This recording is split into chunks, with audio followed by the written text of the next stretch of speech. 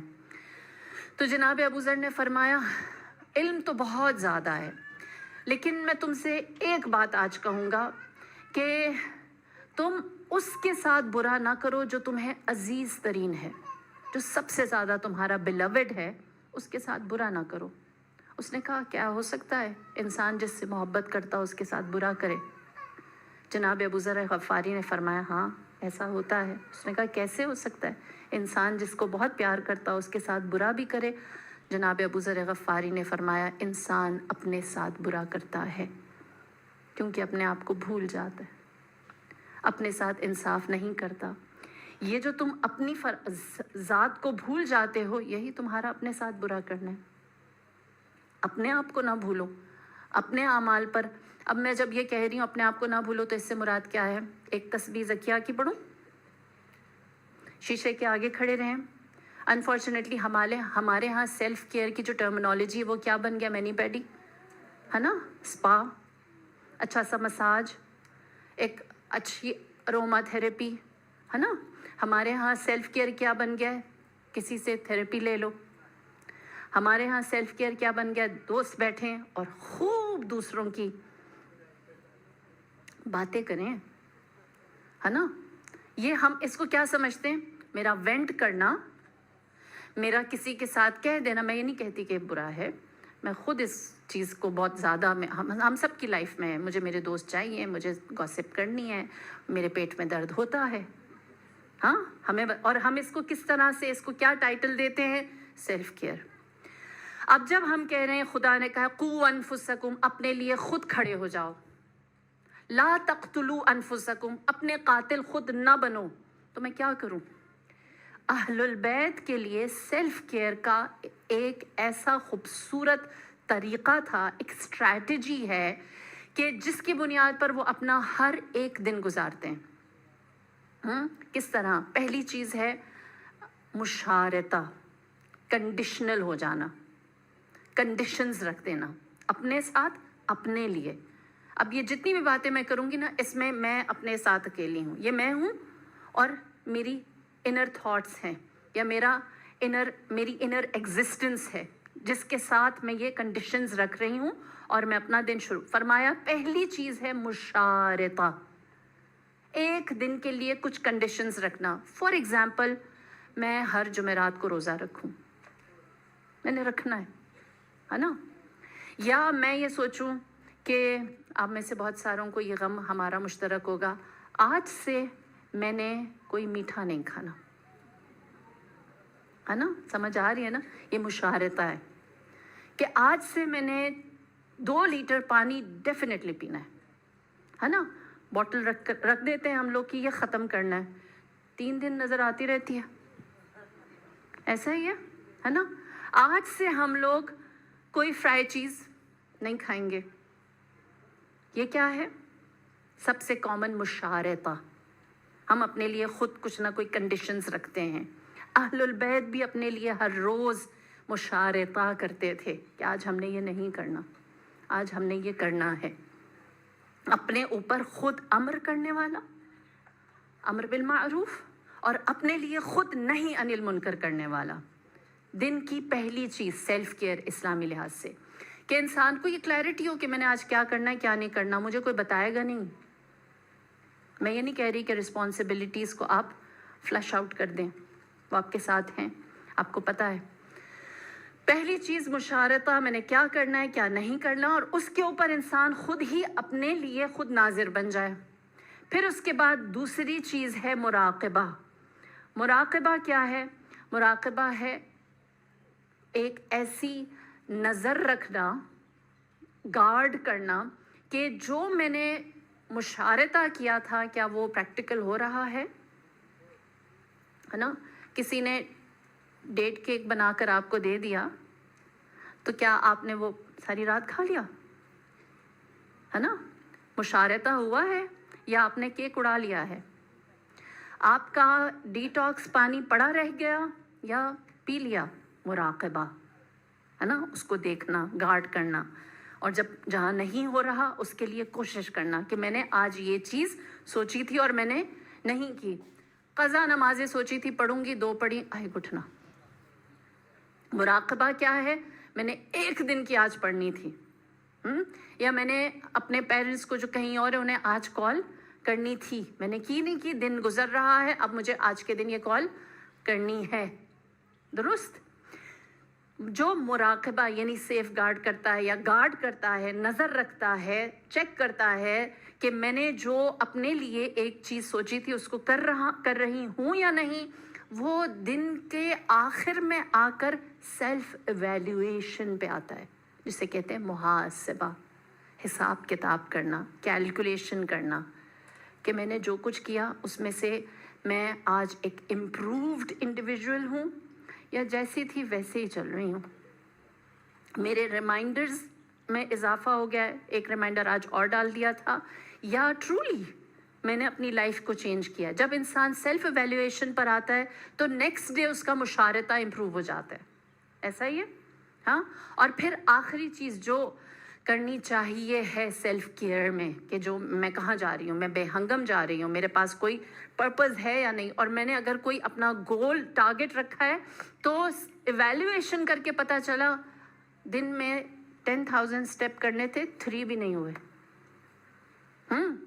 تو اس کا نتیجہ کیا ہوگا؟ انسان آخر میں کرے گا معاقبہ, سیلف کمپیشن. کیا ہے کہ اچھا کیا ہے تو خود کو ریوارڈ کرے, اچھا نہیں کیا تو سوچے کیا کانسیکوینسز ہونے چاہیے ہیں. یہ 4 سٹیپس ہیں, آپ کو بھول جائیں گے, کسی نے بھی نہیں لکھے.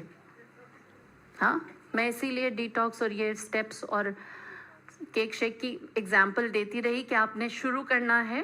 سیلف کیئر کیا ہے کہ اپنے لیے کچھ گولز رکھنے ہیں, سارا دن آپ نے اس کے اوپر خود گارڈ بننا ہے, اور پھر دن کے آخر میں اس پر ایویلویشن کرنی ہے, اور پھر آپ نے دیکھنا ہے کہ اس میں سے آپ کو ریوارڈ ملنا چاہیے یا آپ نے اس کے کانسیکوینسز کے حساب سے نیکسٹ ڈے کو پلان کرنا ہے. یہ سیلف کیئر روٹین ہے, یہ سیلف ایکسیپٹنس ہے. اس بنیاد پر انسان اپنے بارے میں آنے والے وقت کو سوچ سکتا ہے اور سوسائٹی کے لیے, معاشرے کے لیے, فیملی کے لیے, اپنی اولادوں کے لیے, اپنے بزرگوں کے لیے کچھ اچھا بن سکتا ہے.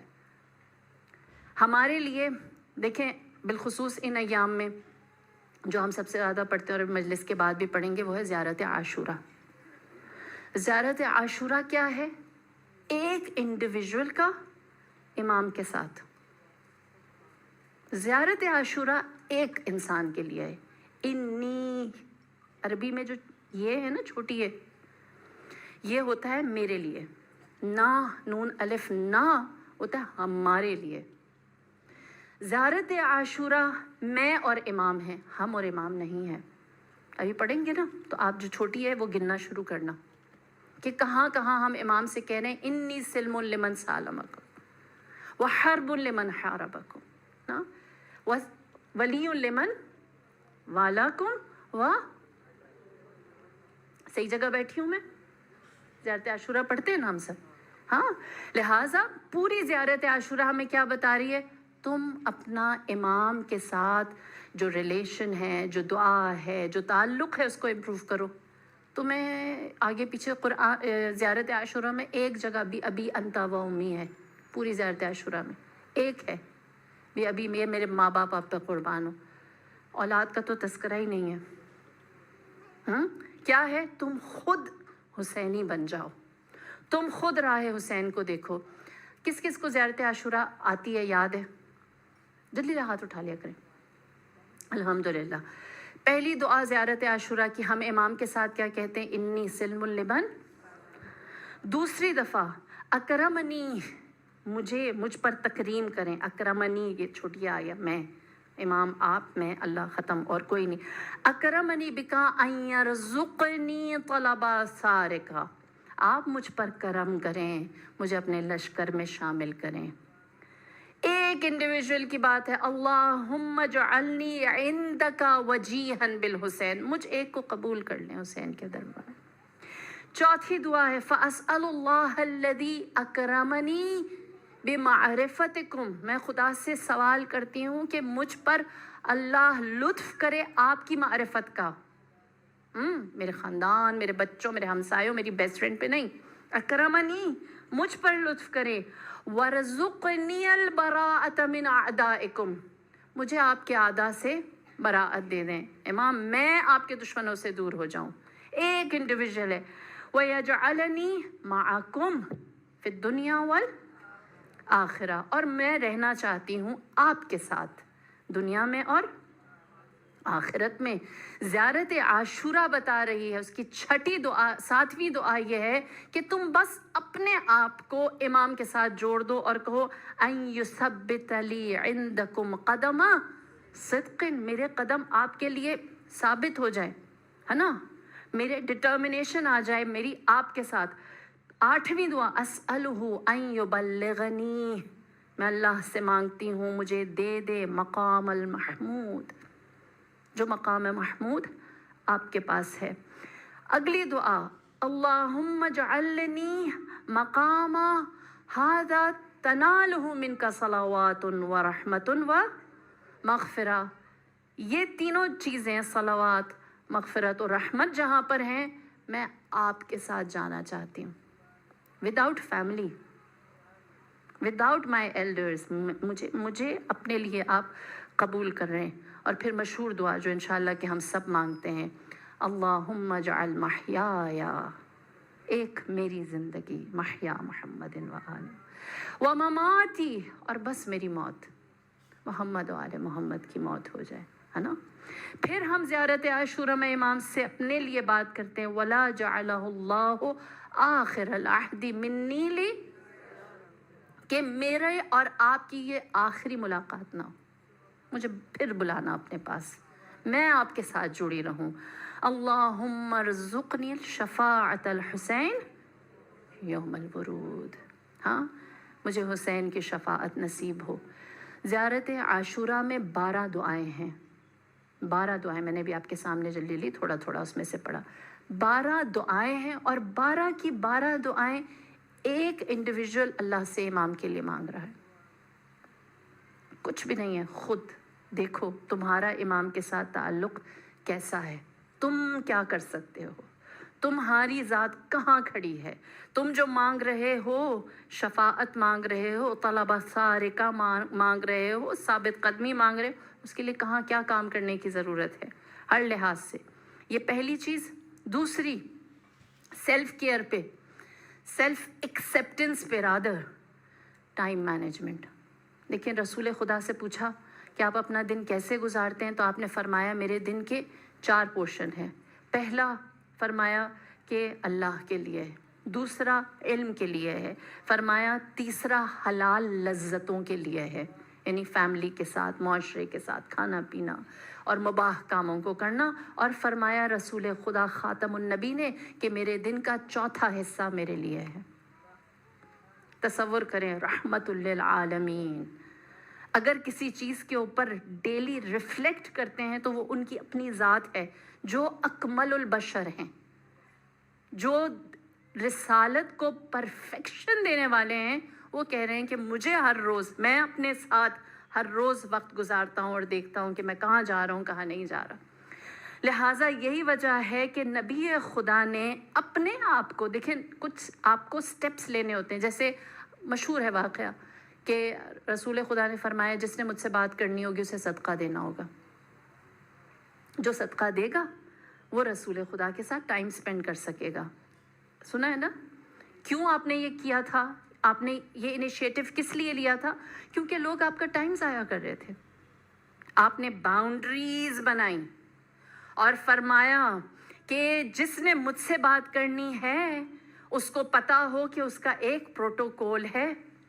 یہ الگ بات ہے کہ مسلمانوں میں سوائے امیر کائنات کے امام علی علیہ السلام کی کسی نے بھی صدقہ نہیں دیا. اللہم صلی علی محمد و آل محمد وعجل فرجہ مشہور. کسی نے بھی صدقہ دے کے رسول اللہ سے ملاقات نہیں کی. پھر اس کے بعد جب نبی خدا گھر تشریف لے جاتے، اپنی فیملی کے ساتھ جاتے اور دق الباب ہوتا، لوگ آتے اور نوک کرتے. آپ جانتے ہیں فیملی کے جو گھر تھے، حجرے تھے رسول خدا کے، وہ پہلے مسجد میں کھلتے تھے. تو لوگوں کے لیے بڑا کنوینئنٹ تھا کہ کسی بھی وقت رسول خدا سے، جیسے یہ دروازہ نوک کرو نبی آ جائیں گے. تو بہت دروازہ نوک کیا کرتے تھے. آپ فرماتے، جواب دیتے، جب میں فیملی کے ساتھ ہوں جتنا نوک کرنا ہے کرو، نہیں آؤں گا. یا آپ نے اپنے لیے اپنی چیزوں کو ڈسپلن کیا، مینج کیا، بتایا ہے. اور یہی وجہ ہے کہ رسول خدا جب اپنی فیملی کے ساتھ ہوتے تو انہیں پیور کوالٹی ٹائم دیتے. خدا کے حضور ہوتے تو مکمل فوکسڈ ہوتے. اور جب علم کا باب آتا تو امیر المؤمنین کے ساتھ خلوت کرتے یا لوگوں کے درمیان خطبے دیتے. اور جب اپنے ساتھ وقت گزارتے تو اتنا وہ خالص ہوتا کہ ہر روز نبی خدا دنیا کی اچھائی اور برائی، خیر اور شر دونوں کو فیس کرنے کے لیے تیار ہوتے نا. آپ جانتے اسلام کا جو ٹریڈ مارک ہے نا وہ بیلنس ہے. امت وسطہ. ہم اپنی ذات پر آ کر ہر طرح کا بیلنس کھو دیتے ہیں. ہم ہر جگہ چیمپئن بننا چاہتے ہیں. ہم ٹھہر کر ایک دفعہ پورے کینوس کو دیکھتے نہیں ہیں. اس لیے چھوٹی چھوٹی چیزوں میں اتنے انگیج ہوتے ہیں کہ ہم سے بڑی بڑی غلطیاں ہو جاتی ہیں. اسی لیے میرے مولا فرماتے ہیں خود پر رحم کرو. میں نے شروع میں جو سیلف کمپیشن کی ڈیفینیشن میں بتایا تھا، امیر کائنات نے خود پر رحم کرو، اللہ تم پر رحم کرتا ہے، تم اپنے اوپر رحم کرو. اور پھر اس کے بعد فرمایا کہ زندگی کی تلخیوں کو ایکسیپٹ کر لو. تم ہر جگہ جیت نہیں سکتے، اسی لیے فرمایا تسلیم ہو جاؤ، ایکسیپٹ کر لو. اور پھر فرمایا جہاں تم کمزور ہو، ویک ہو، ہیلپ لیس ہو، وہاں اپنے آپ کو اللہ کی رحمت سے جوڑ دو. اب دیکھیں سیلف امپاورنگ کے لیے نا یہ مثال بڑی پیاری ہے کہ ہم ہر جگہ سب کچھ نہیں کر سکتے. ہم گلٹی بھی نہیں ہونا چاہتے. جب ہم کہیں کچھ کرنے سے رہ جاتے ہیں تو گلٹی فیل ہوتا ہے نا. ہم تو بالخصوص براؤن فیملیز میں ماں خاتون وہ تو سر سے پاؤں تک ہے نا، کیونکہ بیٹا کمزور ہے تو کیوں، ہسبینڈ کی صحت اچھی نہیں ہے تو کیوں، ساس اکیلی ہو گئی تو کیوں، سب کچھ ہے نا خاتون کے اوپر. فرمایا کہ اپنے اوپر رحم کرو، اللہ تم پر رحم کرتا ہے. اور جو زندگی کی تلخیاں ہیں انہیں تسلیم کرو. اور تسلیم کرنے کے بعد فرمایا جہاں تمہارا بس نہ چلے خود کو اللہ کی رحمت میں دے دو، اللہ پہ چھوڑ دو. کیسے؟ کہتے ہیں کہ ایک نوجوان نے کہا کہ میں زندگی میں بہت تکلیف میں ہوں، میں کیا کروں. ان کے استاد نے کہا ایک گلاس پانی لاؤ اور اس ایک گلاس پانی کے اندر 2 ٹیبل سپون نمک ڈال دو. اس نے اس ایک گلاس پانی کے اندر 2 ٹیبل سپون نمک ڈالا، مکس کیا، کہا پیو. پیا جائے گا؟ ایک گلاس پانی کے اندر 2 ٹیبل سپون نمک، کیا وہ پانی پیا جائے گا؟ پیاس بجھے گی؟ اس نے پیا. ایک دم سے کہا اوہ بہت نمک زیادہ ہو گیا. استاد نے کہا ہاں زیادہ ہو گیا، اب آؤ میں تمہیں دکھاتا ہوں یہ پانی پینے لائق کیسا ہوگا. اپنے شاگرد کو لے کر گئے نہر پر اور نہر پر لے جا کر کہا یہ جو ایک گلاس پانی ہے نا اس کو اس ریور میں ڈال دو، اب مکس کرو، پیو. ریور کا پانی جس میں نمک ڈالا ہے جو نہیں پیا جا سکتا تھا. اس نے ریور کا پانی پیا. پیا گیا نمک والا پانی؟